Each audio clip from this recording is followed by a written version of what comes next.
Bienvenidos a esta nueva, bienvenidos a esta nueva convocatoria, ¿no? Esto que hoy hemos propuesto de comunicarnos en contextos de cambio, ¿no?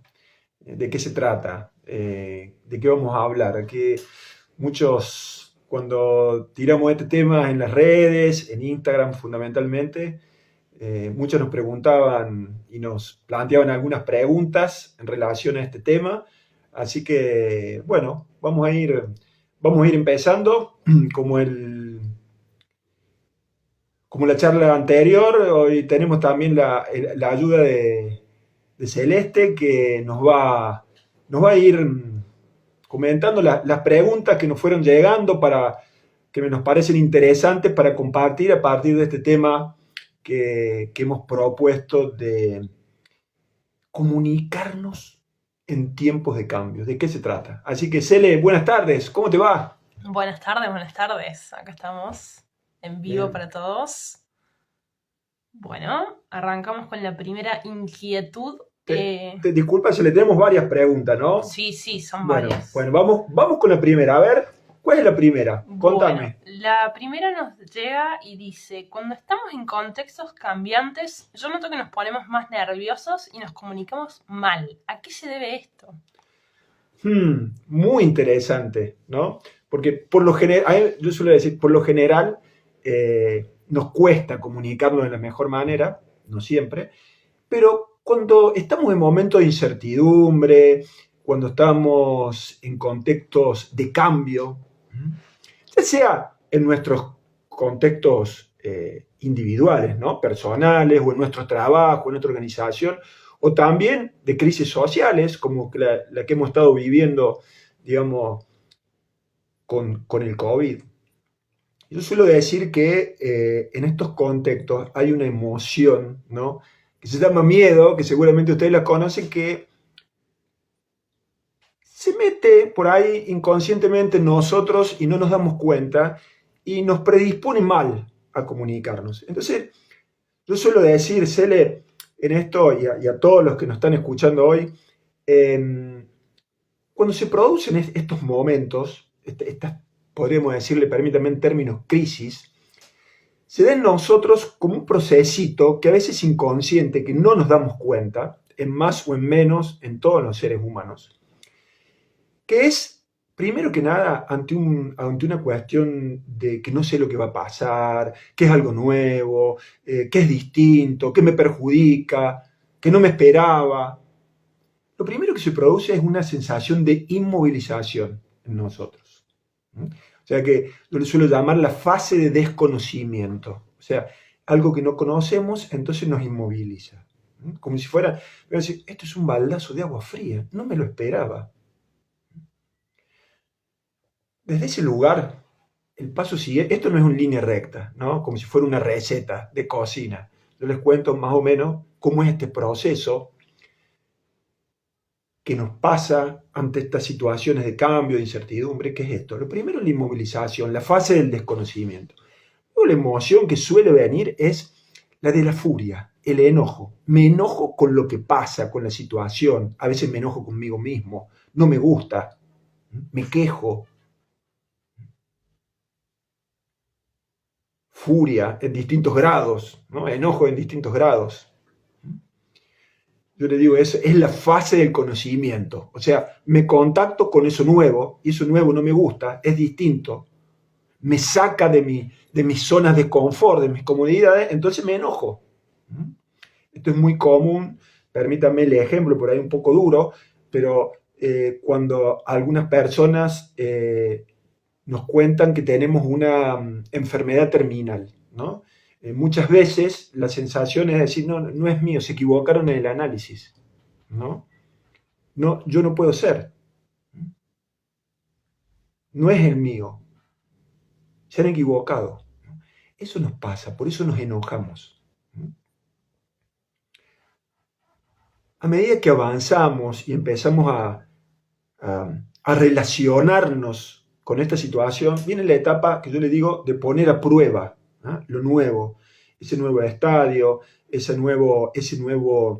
incorporar el cambio, eso nuevo que nos trajo, ya sea para bien o para mal, ¿no? Es como que lo ponemos a prueba. Queremos ver de qué se trata. Bueno, voy a ver. Incluso también solemos regatear. Bueno, está bien, yo voy a hacer esto, pero déjame que lo siga haciendo de otra forma, como yo lo hacía antes. El regateo, la puesta a prueba, esa es la fase de la aceptación de lo nuevo. Y recién ahí después empezamos a internalizar ese nuevo, es como que generamos los hábitos para adaptarnos, para vivir en ese nuevo contexto que nos propuso el cambio. Entonces, ¿para qué nos contas todo esto, Marcelo, ante la pregunta? ¿Por qué la pregunta inicial que nos habían acercado es ¿por qué estamos como más sensibles? ¿Por qué nos ponemos mal? ¿Por qué nos cuesta comunicarnos más en contextos de cambio? Por esto. Porque estamos como como mal predispuestos, no nos damos cuenta por lo que nos provoca el cambio. Entonces es el momento para tomar conciencia de nuestras emociones. Porque hoy y ya desde hace un tiempo, vivimos en lo que los comunicadores llaman la comunicación relacional, el contexto de la comunicación relacional, que es distinto a la comunicación transaccional, como nos comunicábamos cuando yo era niño, ¿no? Era la comunicación de bajada de línea, ¿no? La comunicación, yo digo, discúlpenme los ingenieros que nos pueden estar escuchando, ese modelito comunicacional que aprendíamos mucho en el colegio o en los que hicieron algunas formaciones de comunicación, que siempre nos ponían un cuadrito, es comunicador, mensaje, receptor, decodificación de mensaje, ¿no? Era como algo mecánico, ¿no? Esa era la comunicación transaccional, donde recibíamos una orden, escuchábamos, operábamos como si fuéramos máquinas.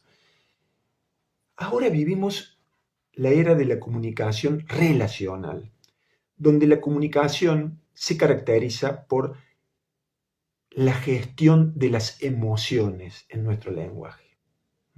Entonces, para eso es muy importante ser consciente de nuestras emociones y de las emociones del otro para poder comunicarnos de la mejor manera. Y en contextos de cambio hay que ajustar, hay que prender algunas luces para estar bien enfocados ante esta cuestión. Bien. Cele, no sé, por ahí, si viene alguna pregunta, vos me vas diciendo, me vas comentando, pero bueno, eso es lo que me parece como clave de esta inquietud que nos llegó. Así que, ¿qué otra tenemos? ¿Qué otra nos ha llegado? ¿Nos podés compartir? Bueno, la segunda pregunta que nos llegó es ¿qué aspectos consideras que hay que priorizar en la comunicación con nuestros colaboradores y equipos en estas circunstancias de cambio? Bien, muy interesante. ¿Qué aspectos tener en cuenta? ¡Wow! Bien. Ahí se me vienen un montón, ¿no? Pero hay algunas cuestiones que me parecen claves en línea con esto que les iba comentando de la comunicación relacional.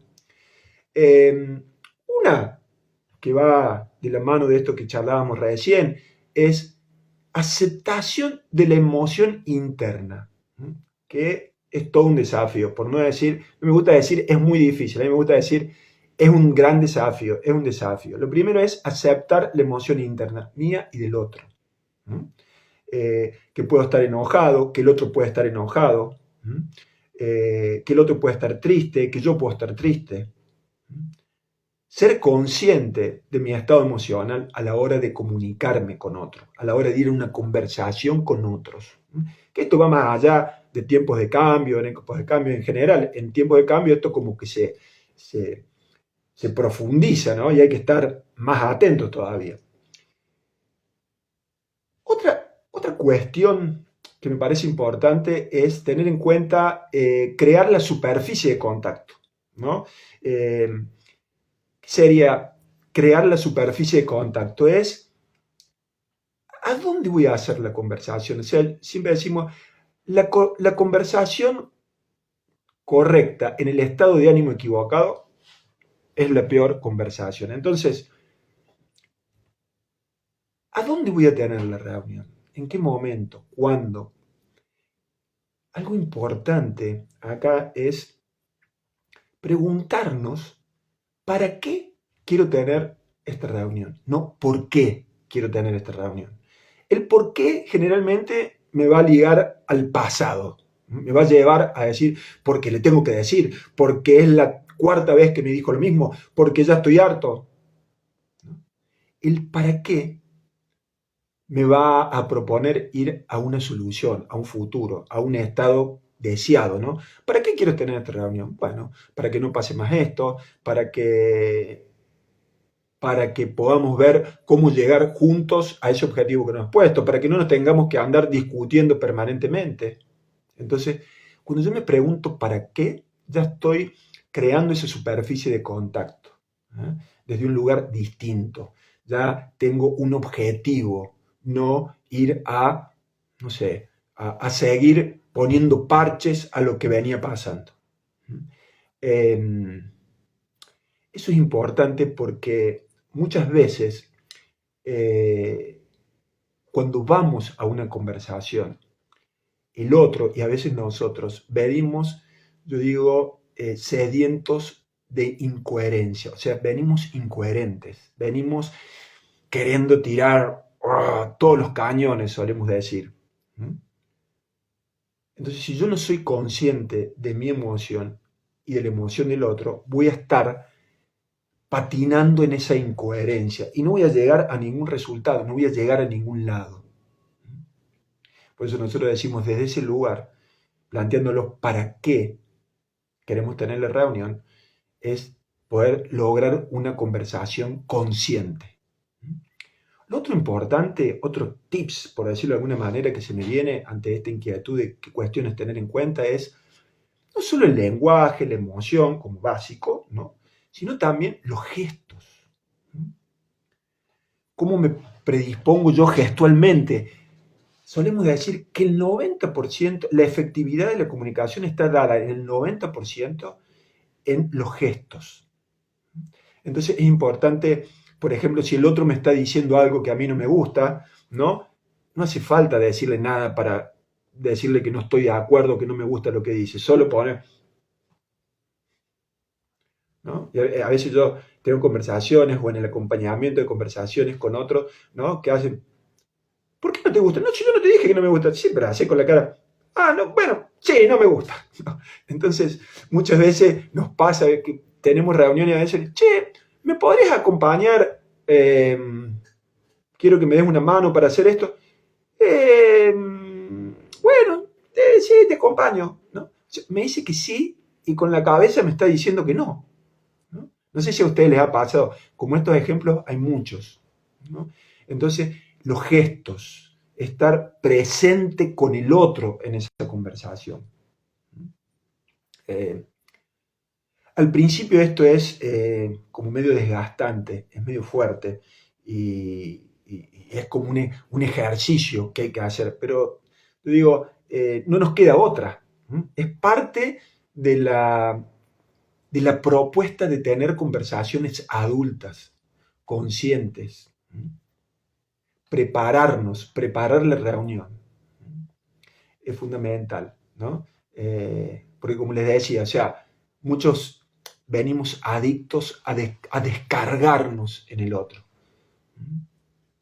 Entonces, como tips básicos, esto. Hay otros, pero me los guardo porque sé que hay algunas preguntas y no me quiero adelantar por ahí. Cele, sería bueno a ver si nos comentás qué otras inquietudes nos han llegado. Bueno, acá nos preguntaron, Marcelo, ¿qué me sugerís para escuchar al otro sin que me afecte o me enoje lo que este otro me dice? Ah, bien. Menos mal que te esperé, Cele, porque o sea, esa pregunta es muy común que nos la hagan y es una inquietud que suele estar en todos nosotros, ¿no? Esto de que, ¿cómo hago para escuchar al otro atentamente sin que me afecte lo que me dice? ¿Mm? Guau. Ese es es el gran desafío en la comunicación, ¿no? Porque ahí como que se va todo por la borda, ¿no? Cuando, sí, me preparé, ¿para qué tengo la reunión? ¿A dónde la hago? ¿Cuándo? ¿En qué momento es el más adecuado? Pero cuando el otro me dice, no me gusta tu charla, no me gusta el libro que escribí, no me gusta ese trabajo que hiciste, ¡ay! Se fue toda la preparación, vaya a saber dónde, ¿no? Ustedes imaginen. Entonces, uno de los ejercicios, es por ello que uno de los ejercicios más desafiantes en la comunicación es el de escuchar. Entonces, lo primero es escuchar sin interrupciones. Pero para escuchar sin interrupciones es importante también, como veíamos recién, por decir, una de las cuestiones a tener en cuenta es venir preparado, consciente, esto que decíamos de mis emociones, de cómo vengo en la reunión, y escuchar al otro atentamente, sin interrumpir, ¿no? ¿Qué es lo que más nos cuesta? Generalmente yo digo, vamos a una conversación en las charlas de amigos. ¿Vieron las charlas de amigos? Son que todos quieren decir todo al mismo tiempo y cada uno quiere mostrar su parecer. Entonces, de ese lugar no hay escucha. Lo primero es escuchar atentamente, sin interrupciones. No tratar de explicarle al otro mi parecer. No todavía. Después ya vamos a ver. Pero primero escuchar. ¿Qué es lo que trae? ¿Qué es lo que dice? Eso es lo más importante, ¿no? Ahora, ¿por qué nos ponemos mal? ¿Por qué nos cuesta escuchar cuando el otro viene y me dice algo que no me gusta y levanta mi mostaza, ¿no? Y pone las emociones de mi enojo, mi furia o mi tristeza, lo que sea, a flor de piel? Lo primero que yo suelo sugerir, y en mi práctica conmigo, yo todas estas cuestiones que les comento es desde mi experiencia, no digo que haya que hacerlo así, es mi propia experiencia y también haber aprendido con otras personas que me fueron acompañando en esto de aprender a comunicarme mejor. El otro, cuando está dolido o quiere o está enojado, o en estos contextos de cambio que estamos más sensibles, buscamos descargar en el otro y solemos hablar en segunda o en tercera persona. ¿Qué sería esto de hablar en segunda o en tercera persona? Por ejemplo, Celeste, tu trabajo es horrible, no sirve lo que hiciste. Estoy hablando en segunda persona. O, oh, Celeste, no, todos pensamos lo mismo, que ese trabajo no sirve. En segunda o en tercera persona. No me hago cargo de lo que digo. Generalmente alguien que viene en estado de cambio, en la etapa de furia, ¿no? Viene hablando en segunda o en tercera persona. Entonces nosotros tenemos que ser conscientes de eso. Esa es la propuesta, esa sería mi invitación, ¿no? Ser consciente de eso. Porque la diferencia sería, supongamos, Celeste, a mí no me gusta tu trabajo. Que es distinto a tu trabajo es horrible. O para mí, tu trabajo es horrible. Para mí. ¿Se dan cuenta? Generalmente cuando estamos en momentos de furia, de enojo, vamos a venir desde el lugar de hablar segunda o tercera persona. Yo digo, son las conversaciones tóxicas, ¿no? La persona tóxica que viene a una conversación buscando toxicidad o descargar su toxicidad, habla en segunda o tercera persona, tiende a ser negativo. Lo que él dice es la verdad. Por ejemplo, este ejemplo que yo di, ¿no? Tu trabajo es horrible, ¿no? Como si fuera la verdad. Distinto es que no me guste a mí, ¿no? Entonces, fíjense, el tóxico habla en absoluto, ¿no? Es la verdad. Entonces, es importante tener en cuenta cuando nos estamos relacionando con alguien tóxico, ¿sí? O que habla desde un lenguaje tóxico. No es que la persona sea tóxica, porque está largando su enojo, su miedo. Entonces nos propone hablar desde ese lugar, ¿sí? Que es distinto al que habla, yo digo, de una manera nutritiva, ¿no? El que habla de una manera nutritiva habla en primera persona, es una opinión, o sea, a mí me parece, es mi opinión, es su perspectiva, da una perspectiva y está fundada. Generalmente, el que habla en un lenguaje positivo te dice, mira, te digo por qué a mí me parece que es que no me gusta. Y me da una razón, una opinión de por qué no le gusta. Generalmente el tóxico lo plantea como algo absoluto. Y de ese lugar no hay forma, ¿no? Yo digo, la gente que vive del lado tóxico es como si fuera una guerra santa, ¿no? Es como que tener que estar de su lado o estar en contra de él, o estar en contra de él o de su lado. Entonces es imposible generar un diálogo desde ahí, ¿no? Entonces yo suelo decir, si converso con personas tóxicas de manera inconsciente, y voy a entrar en su misma sintonía, y no me queda otra, y me voy a salir de mi estado de conciencia, ¿no? Entonces, y si yo sigo comunicándome desde ese lugar, es como si me dejara golpear. Entonces, es como estar empujando, yo digo una cosa, el otro dice otra, yo digo una cosa, y así no voy a llegar a ningún lado y nos vamos a hacer trizas, ¿no?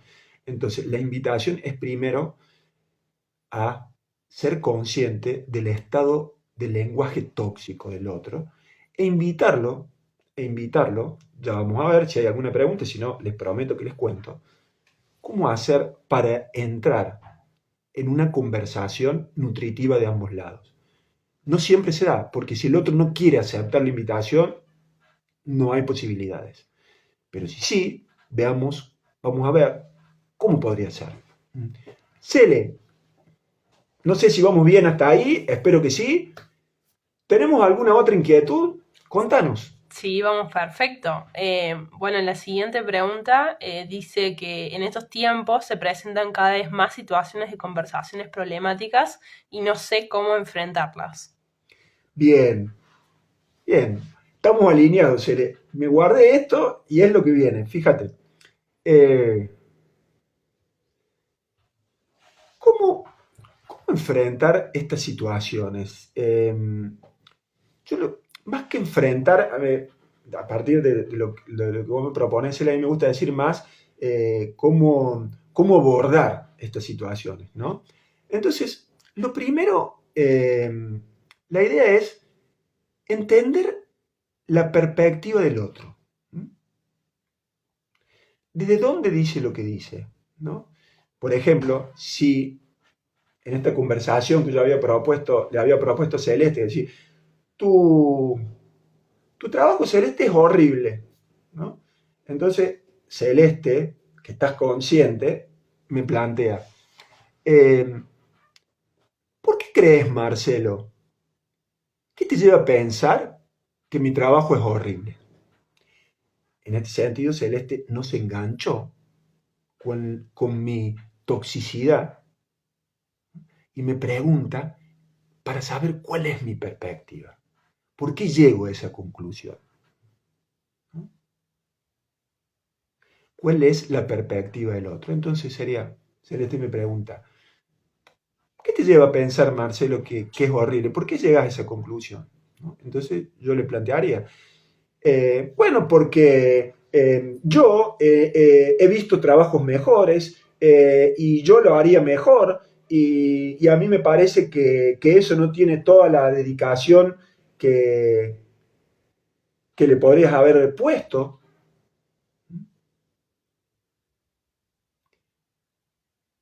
Uh-huh. Entonces, ella escuchó mi perspectiva. El paso siguiente, luego de escuchar la perspectiva del otro, es contar mi perspectiva. ¿Mm? ¿Cuál es mi perspectiva? ¿Para qué? Para ayudarle al otro a entender desde qué lugar yo hice lo que hice. Entonces, Celeste, en ese ejemplo, me podría decir, mira, te digo por qué, está bien, es tu opinión, ahora te digo por qué lo hice así. Porque cuando leí el objetivo del trabajo, que había que hacerlo, yo analicé distintos autores, distintas ideas, y puede ser que me haya centrado en esas ideas nada más, no sé, y podría seguir, y me da su explicación. Me explica su perspectiva. Entonces, desde ese lugar, con las dos perspectivas, ¿m?, puestas en la mesa, podríamos ir a un pasito siguiente, es decir, encontrar un objetivo en común, buscar un objetivo en común, teniendo claro el para qué. Este sería como el tercer paso. Entonces, entender la perspectiva del otro, por qué dice lo que dice, explicarle al otro mi perspectiva, por qué digo lo que digo, y buscar juntos, el tercer estadio, un objetivo en común. Bueno, ahora que sabemos, yo escuché tu perspectiva, vos escuchaste la mía, ¿qué te parece que podríamos hacer juntos para que, bueno, para solucionarlo, para que esto, los dos, quedemos conforme con lo que estamos planteando? Eso sería como clave entender las perspectivas de ambos lados y buscar un objetivo en común. Cele, ¿qué tal? ¿Tenemos más inquietudes? Tenemos una última pregunta que dice así. A la gente le cuesta mucho cumplir con lo que dice. ¿Qué puedo hacer ante estas situaciones? Wow, sí, muy buena, me encantó. Porque mira, es cierto, generalmente recién veíamos este pasito de qué podemos hacer para abordar situaciones de conversaciones difíciles, ¿no? Ahora, generalmente, cuando se destraban estas situaciones difíciles, ¿no?, donde entendemos mi perspectiva, yo explico, entiendo la perspectiva del otro, y bueno, ahora está bien, bárbaro, bárbaro, bueno, chau, chau. Es como que ahora está todo bien, pero ¿y cómo seguimos? ¿No? Por eso digo, lo importante para que se den los compromisos, o sea, esto que nos comentaba Celeste, que nos llega la pregunta de por qué a la gente le cuesta comprometerse, cumplir con lo que dijo, ¿no? Bueno, pueden ser por distintos factores, ¿no?, que desconocemos. Pero si nos circunscribimos al lenguaje, a lo comunicacional, hay algunas cuestiones que podemos tener en cuenta que nos pueden ayudar a la hora de generar un compromiso, tanto de mi parte o de la otra parte, ¿no? Primero que nada, es estas conversaciones generalmente cuando llegan a un buen término es fijar un compromiso, ¿no? No quedarnos con el acuerdo, sino fijar un compromiso. Entonces, en ese momento es chequear el estado de compromiso del otro, digo yo, ¿no? Y ahí es interesante fijar un acuerdo, una fecha, un día, ¿no? Por ejemplo, bueno, bárbaro, lo vamos a hacer así, llegamos a un buen acuerdo, bárbaro. Entonces, ¿cuándo te parece que lo podés hacer? Concretamente, es decir, fijar fechas, fijar días. ¿Cuándo te parece que lo podés hacer? El 2 de septiembre. Para el 2 de septiembre. Bien. El 2 de septiembre. ¿Lo vas a hacer el 2 de septiembre? Entonces, lo vas a... Y ahí viene el primer paso del cheque, ¿no? Fíjense, yo digo promesas como falsas o falsas promesas, ¿no? Y ahí es importante tener en claro y chequear las respuestas de nuestro interlocutor, ¿no? Fíjense, respuesta que podríamos decir como, o, ¿lo vas a hacer? Te aviso. O, ¿lo vas a hacer? Lo veo. ¿Lo vas a hacer? Tranqui, tranqui, yo creo que sí. Bien, ahí tenemos como, yo le digo, esas falsas promesas, ¿no? En el lenguaje el otro no se está comprometiendo del todo con una promesa, con hacer eso que está diciendo que se compromete. ¿Cuáles serían promesas impecables que solemos decir? Por ejemplo, sí, sí, sí, me comprometo para el 2 de septiembre. O no, no, para el 2 de septiembre no puedo. Voy a necesitar más tiempo. Y ahí puedo entrar en una negociación. Pero es mejor que me digan que no, que me digan, creo que sí. O puede ser que me hagan una contraoferta. Mira, el 2 de septiembre no, pero si me das 2 días más para el 4, yo te aseguro que sí me comprometo a hacerlo. Que es distinto.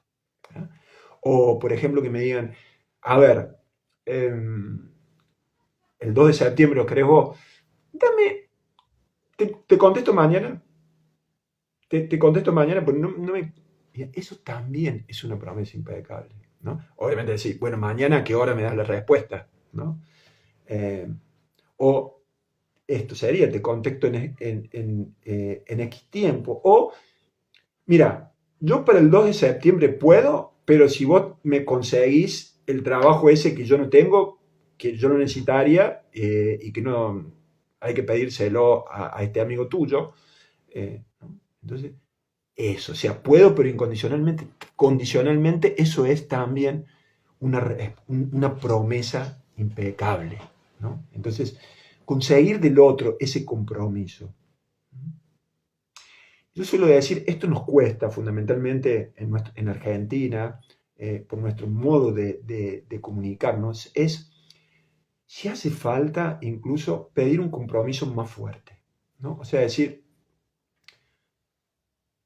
bueno, el 2 de septiembre, entonces, ¿te comprometes conmigo para el 2 de septiembre al mediodía?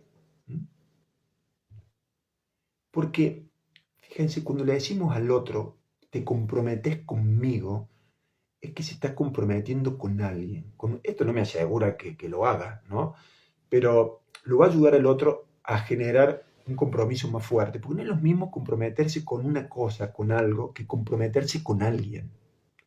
Por eso es importante a veces generar este tipo de compromisos, de decirle, ¿te comprometes conmigo para tal fecha? Y eso no nos asegura, pero es muy probable que le ayude al otro a cumplir con su fecha. Después puede ser que no cumpla y podemos generar un recompromiso, ¿no? Decir, bueno, ¿qué pasó? ¿Por qué no cumpliste? ¿Qué te llevó a no poder hacer eso? ¿No? Entonces, pero con esto nos aseguramos de alguna manera de que no quede esto en el aire, ¿no? Como un acuerdo, como si nada hubiera pasado. Hay algo, así, para no demorarlos más, eh, con nuestra propuesta, con esta charla de hoy, agradeciéndoles que se hayan sumado y que estén con nosotros, así como un pequeño cierre, yo diría,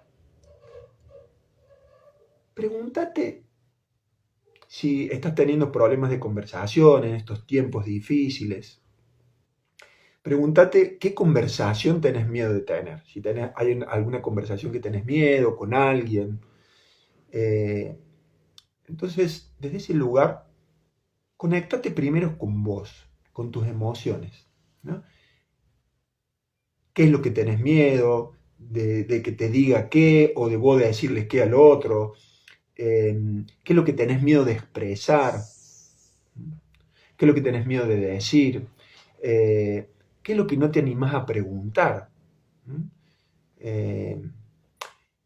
Y fíjate, ¿cómo te gustaría relacionarte con esa persona que querés tener la conversación? como si fuera un entrenamiento, una práctica de la conversación. Después que hagas como ese chequeo interno, practícala.